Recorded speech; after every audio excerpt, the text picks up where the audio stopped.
So the theory that I'm going to be talking about in this vlog is the affection exchange theory. This theory was developed by Floyd and states that affectionate communication is an adaptive behavior.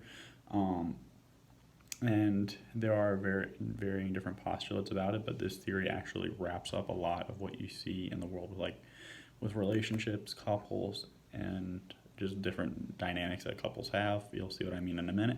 So the first one is affection as a capacity. Affection is basically incapacity, or these are innate needs that people have. Everyone needs to have some form of affection in their life. First, you can talk about how people have their social emotional well-being with receiving affection in that realm, and you can talk about how babies need to feel affection to be able to develop properly and obviously whenever babies are not receiving that, you can see that their growth is visibly stunted, they don't turn out healthy. And you can also go into how just people who do not have friends are usually physically and emotionally very unwell. Second is feelings of affection are related but are not the same because of fear of rejection. People obviously, and everyone remembers in middle school when they had a crush and they wanted to ask them out, but they didn't because they were either too far out of their league or they were afraid they were going to get rejected. So it stems on that anxiety to ask people out or anxiety to show affection to some people because of the fear of rejection or not being reciprocated. Again, with relationships, this is why the big "I like you" thing is usually a very big deal, because it is the chance to either it being rejected or whatever and such.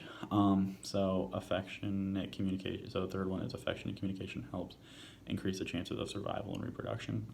This is obviously seen with people who are better at groups and having better social and emotional health are willing to get better access to resources and can have a better chance to survive. People who are often by themselves are a lot of times seen as very unhealthy and do not have these accesses to resources. The